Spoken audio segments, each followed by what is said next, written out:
Alhamdulillah, alhamdulillahilladzi 'allama bil kalam, 'allamal insana ma lam ya'lam. Asyhadu an la ilaha illallah wa asyhadu anna Muhammadan abduhu wa rasuluh. Allahumma salli ala sayyidina Muhammad wa ala alihi wa sahbihi wa mawalah. Alhamdulillah, pada hari ini jamaah zuhur diberikan dan mari sama-sama kita mengucapkan salawat kepada Rasulullah Shallallahu Alaihi Wasallam. Allahumma shalli wa sallim wa barik alaihi. Pada kesempatan ini tema kultum yang insyaallah saya sampaikan dari menukil sedikit tentang keberkahan ekonomi yang diberikan kepada Arab Quraisy. Mengingat juga sekarang ini adalah memasuki waktu Zulhijjah, berhaji, dan ini dijelaskan juga di dalam surat Quraisy. Jadi saya mencoba menukil dari sedikit pembahasan tentang ekonominya pada tafsir Ibnu Katsir di dalam surat Quraisy. Tapi sebelum kita masuk ke sana, saya ingin memberikan kenapa diberikan keutamaan Arab Quraisy, ya, tentang kemampuan ekonomi yang dimiliki. Tapi sebelumnya juga dijelaskan di dalam hadis yang diriwayatkan oleh Imam Baihaqi bahwa ada beberapa keutamaan yang diberikan oleh Arab Quraisy yang ada di Mekah. Sama juga dengan surat Quraisy itu adalah surat Makkiyah yang memang diturunkan kepada jaminan untuk Arab Quraisy, mulai dari golongannya, ya, yang diturunkan nabi atau kenabian, sampai dengan mereka diberikan pertolongan dari perlindungan atas tentara Abraha atau tentara bergajah.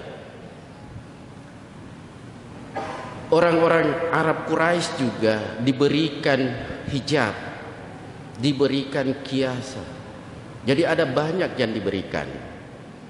Tetapi yang kita akan sajikan adalah di dalam surat Quraisy, li'ilafi Quraisyin ilafihim rihlatas sita'i was-sayf falyabudu rabba hadzal bait alladzi at'amahum min ju'in wa amanahum min haul. Jadi orang-orang Quraisy itu punya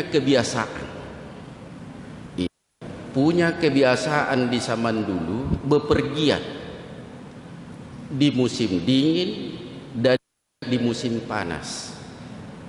Atau kita juga mengatakan bahwa orang-orang Quraisy itu bepergian ke negeri Sam dan juga bepergian ke negeri Yaman. Jadi kalau dia adalah di musim dingin, dia akan ke negeri Yaman, dan ketika musim panas dia akan ke negeri Sam. Apa yang dilakukan oleh orang-orang Quraisy yang dijelaskan atau ditafsirkan di dalam tafsir Ibnu Katsir yang dinukil adalah kegiatan atau aktivitas-aktivitas ekonomi yang menjamin kehidupan orang-orang Arab Quraisy. Ya. Jadi mereka perjalanannya beratus-ratus kilometer. Ya. Dan itu juga sudah dicontohkan kebiasaan orang Quraisy. Sama dengan Rasulullah juga semasa masih kecil, sama dengan pamannya, dia juga melakukan perjalanan seperti yang dijelaskan di dalam surat Quraisy. Tujuannya adalah perdagangan, ekonomi, untuk menjamin kesejahteraan kaum Quraisy. Kenapa demikian? Dijelaskan juga dari hadis Rasulullah yang diriwayatkan oleh Imam Baihaqi, bahwa memang karena diberikan dia keutamaan orang-orang Quraisy karena di situ di Baitullah adalah sebelum menjadi dikatakan bahwa mereka pernah menyembah Allah. Walaupun di zaman Rasulullah orang-orang Quraisy mengubah Tuhannya menjadi Lata wal Uzza.